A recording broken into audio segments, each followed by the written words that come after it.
Welcome to all in one Nandini channel. இன்றைக்கி நம்ம இந்த பதிவில் பார்க்க போகிறது வரும் பிப்ரவரி 11ஆம் தேதி செவ்வாய்க்கிழமை தைப்பூசம். இந்த இலையை தண்ணீரில் போட்டு வைக்கிறது மூலியமாக எக்கச்சக்கமான செல்வ வளங்கள் உங்களை தானாக தேடி வரும். அது என்ன தாந்திரிக முறை, அதை எப்படி பயன்படுத்தணும்னு பார்க்குறதுக்கு முன்னாடி நம்மளோட வீடியோவை இப்போ தான் நீங்கள் ஃபஸ்ட் டைம் பார்க்குறீங்க அப்படின்னா மறக்காமல் சப்ஸ்கிரைப் பண்ணிக்கோங்க. தொடர்ந்து இது மாதிரி அப்டேட் தெரிஞ்சுக்கிறதுக்கு பக்கத்தில் இருக்கக்கூடிய ஆல் பெல் சிம்பலையும் கிளிக் பண்ணிக்கிங்க. இந்த இலையை எந்த நேரத்தில் பயன்படுத்திக்கணும்னு தெரிஞ்சுக்கலாம். ஒரு ஒரு ஒரு வருடம் வரக்கூடிய இந்த தை மாதத்தில் பூச நட்சத்திரம் பௌர்ணமியும் சேர்ந்து இருக்கக்கூடிய நாள் தான் தைப்பூசம். முருகனுக்குரிய விரத தினங்களில் இந்த தைப்பூசம் ஒரு முக்கியமான விரத தினம். கந்தசஷ்டி விரதம், கிருத்திகை விரதம் இது எல்லாமே மற்ற மாதங்களில் வரக்கூடியது. எல்லா மாதங்கள்லேயுமே வரக்கூடியது. சஷ்டி விரதம் அப்படிங்கிறதும் இது ரொம்ப ரொம்ப சக்தி வாய்ந்த ஒரு நாள். ஏன்னா நடக்காததை நடக்கக்கூடிய ஒரு விரதம் தான் இந்த தைப்பூசம். சில பேருக்கு ரொம்ப நாட்களாக குழந்தை பாக்கியம் இல்லாமல் இருக்கலாம், திருமணம் வரன் அமையாமல் இருக்கலாம், அதே மாதிரி சரியான வேலை கிடைக்காம இருக்கலாம். இது மாதிரி பல பிரச்சனைகள் வாழ்க்கையில் நடக்காததை நடத்தி காட்டக்கூடிய விரதம் இந்த தைப்பூச விரதம். அதனால தான் இந்த தைப்பூச விரதத்துக்காக 48 நாட்கள் பக்தர்கள் முருகனுக்கு விரதம் இருந்து பழனிக்கு காவடி எடுத்துகிட்டு போயிட்டு அவங்க விரதத்தை முடிப்பாங்க. இதில் நிறைய பேர் பழனிக்கு போக முடியாதவங்க 48 நாள்லேயும் 21 நாள்லேயும்னு சொல்லி அவங்களுக்கு தகுந்த மாதிரி விரதங்கள் எடுத்து முருகனுக்கு தைப்பூசத்துக்கு அன்னைக்கு விரதத்தை பண்ணுவாங்க. 48 நாட்கள் எல்லாம் இருக்க முடியாதவங்களுக்கு ஒரு மாற்று வழி இருக்குது. அதாவது தைப்பூசத்து அன்னைக்கு 6வது நாள் கணக்கு வைத்து 6 நாட்கள் இருக்கலாம். உதாரணத்துக்கு இந்த வருடம் பிப்ரவரி 11ஆம் தேதி இருக்கு இல்லையா, அப்படி பார்த்திங்கன்னா பிப்ரவரி 6ஆம் தேதி ஆரம்பிக்கிறீங்க அப்படின்னா பிப்ரவரி 11ஆம் தேதி 6வது நாளாக கணக்கு வச்சுக்கணும். உபவாசம் இருக்கிறவங்க உங்களோட உடலை ஏற்றவாறு உபவாசம் இருந்து நீங்கள் முருகப்பெருமானுக்கு விரதம் வழிபாடு செய்யலாம். நீங்கள் நிறைய பேர் மாலை ஒரு 6-7 விரதத்தையும் நாட்கள் இருந்து விரதத்தை பூர்த்தி பண்ணுவாங்க. எளிமையான ஆகாரங்களை சாப்பிட்டு தாராளமாக முருகனுக்கு விரதம் இருக்கலாம். கந்த சஷ்டிக்கு 6 நாட்கள் விரதம் இருக்கிறவங்களுக்கு தெரியும் முருகப்பெருமானோட மகிமை என்னன்னு. அந்த கந்த சஷ்டி 6 நாட்கள் எந்த மாதிரி விரதத்தை நீங்கள் பின்பற்றீங்களோ அதே விரத முறையை தாராளமாக கொஞ்சம் கூட யோசிக்காமல் இந்த தைப்பூசத்தை நீங்கள் பின்பற்றலாம். அதில் எந்த தப்பும் கிடையாது. நிறைய பேருக்கு ஒரு குழப்பம் இருக்குது. தை மாதத்தில் வரக்கூடிய பூசம் நட்சத்திரமும் பௌர்ணமியும் சேரக்கூடிய நாள் தைப்பூசம். ஆனால் கேலண்டரில் பிப்ரவரி 12ஆம் தேதி தான் பௌர்ணமி போட்டு இருக்குன்னா அதுதான் காரணம். என்னென்னா பிப்ரவரி 10ஆம் தேதி இரவே உங்களுக்கு பூச நட்சத்திரம் ஆரம்பிச்சது. அது பிப்ரவரி 11ஆம் தேதி இரவு 7:20 முடியுது. அப்போ பூச நட்சத்திரமும் பௌர்ணமியும் இருக்கக்கூடிய நேரம் பார்த்திங்கன்னா பிப்ரவரி 11ஆம் தேதி. அதனால் பிப்ரவரி 11ஆம் தேதி தான் தைப்பூசம். அன்றைய தினம்தான் எல்லா விதமான முருகன் கோவில்களையும் முருகனுக்கு அபிஷேக ஆராதனை நடக்கும். நிறைய பக்தர்கள் அவங்களோட வேண்டுதல் பழிக்கணுங்கிறதுக்காக இல்லை ஏற்கனவே வேண்டுதல் பழிச்சதுக்காகவும் காவடி எடுக்கிறது, அழகு குத்துறது சொல்லி எக்கச்சக்கமான வேண்டுதல் பண்ணுவாங்க. நிறைய பேர் முருகனுக்கு பால் குடம் எடுப்பாங்க. அந்த அளவுக்கு சக்தி வாய்ந்த ஒரு விரதம் தான் இந்த ஒரு தைப்பூசம் திருநாள். பொதுவாக இந்த செவ்வாய்க்கிழமை முருகனுக்கு உகந்த நாள் எடுத்துப்போம். ஏன்னா செவ்வாய் பகவானோட அதிபதி முருகப்பெருமான். செவ்வாய் பகவான் நம்ம மனசார வேண்டிக்கிட்டால் நமக்கு இருக்கக்கூடிய கடன் பிரச்சனை, சொத்து நிலம் வீடு இது சம்மந்தப்பட்ட வழக்குகள் பிரச்சனைகள் எல்லாமே ஒரு சுமூகமான தீர்வு கொண்டு நிற்கும். அதுக்கு தான் செவ்வாய் பகவானுக்கு நமக்கு பரிபூர்ணமாக வேணும் ஆசி அப்படிங்கிறது. அப்படிப்பட்ட நாளில் வந்திருக்கக்கூடிய இந்த நாளை நீங்கள் தவறாமல் கடைப்பிடிங்க.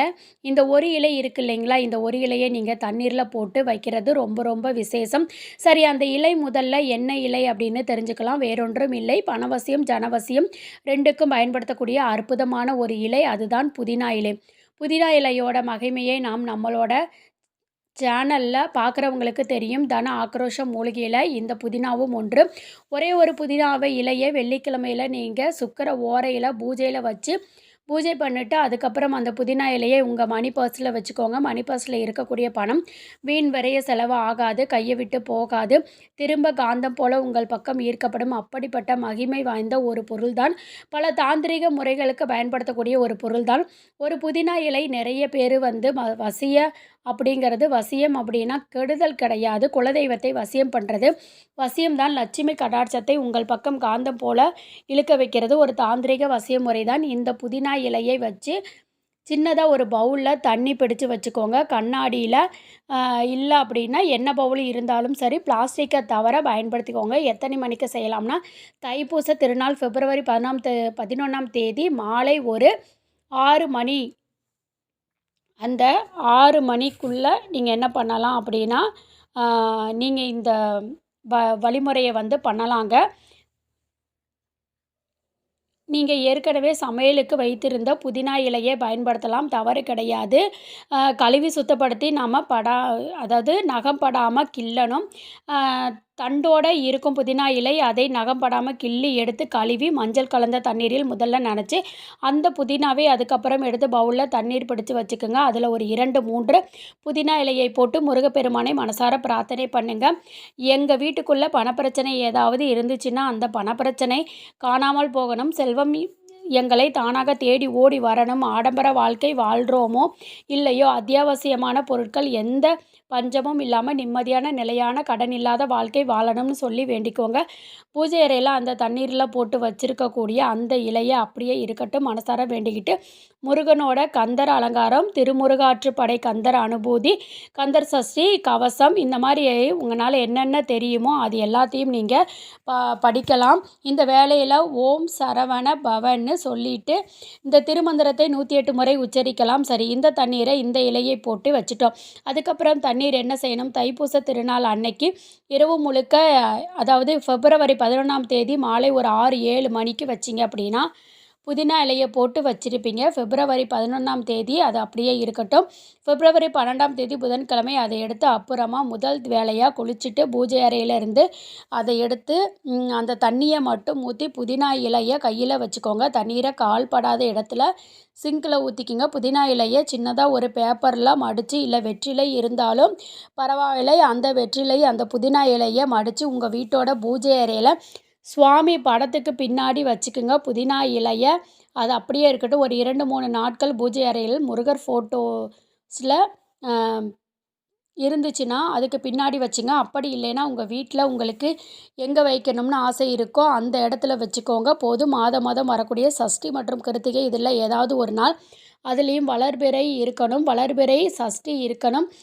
அன்னைக்கும் அந்த புதினா இலையை மட்டும் எடுத்து பழைய இலையை கால்படாத இடத்துல போட்டுட்டு புதிய புதினா இலையை மறுபடியும் முருகப்பெருமானை வேண்டி பழைய புதினா இலையை எங்கே இருந்து எடுத்தோமோ அதே இடத்துல கொண்டு போய் வச்சிடுங்க. அவ்வளவுதான் இந்த பரிகாரம். புதினா இலையை நீங்கள் சுவாமி படத்துக்கு முன்னாடி வைக்கிறது நீங்கள் முருகப்பெருமானை வேண்டி கண்டிப்பாக வைங்க. இந்த மாதிரி புதினா இலை வைக்கும்போது ஒரு பொருள் பணத்தை காந்தம் போல உங்கள் பக்கம் ஈர்த்து தரக்கூடிய ஒரு பொருள். தன ஆக்ரோஷம் மூலிகை முயற்சி பண்ணுங்க, கட்டாயம் நல்ல முன்னேற்றம் ஏற்படும். அதுபோக அன்றைய தினம் செவ்வாய்க்கிழமை முருகப்பெருமானுக்கு உகந்த நாள் அப்படிங்கிறது உங்களால் எந்த அளவுக்கு தானங்கள் செய்கிறதை மறக்காதீங்க. துவரம்பருப்பை கஷ்டப்படக்கூடிய ஏழை எளிய மக்களுக்கு நீங்கள் தானமாக கொடுக்கலாம். துவரம்பருப்பு தான் கொடுக்கணுங்கிற கட்டாயம் கிடையாது. துவரம்பருப்பை தானமாக கொடுத்தீங்கன்னா, அதுவும் கஷ்டப்படுறவங்களுக்கு கொடுத்தீங்கன்னா உங்களோட கடன் காணாமல் போகும். அதிகமாக கொடுக்கணுங்கிறது அவசியம் இல்லை.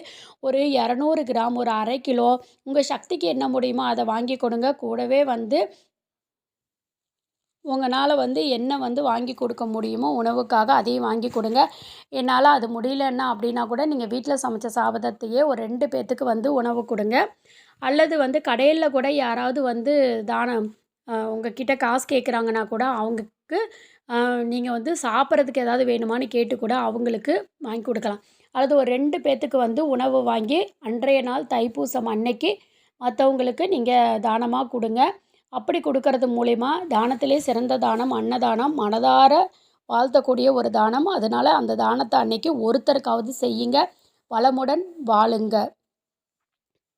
ஓம் சரவணபவ. நன்றி.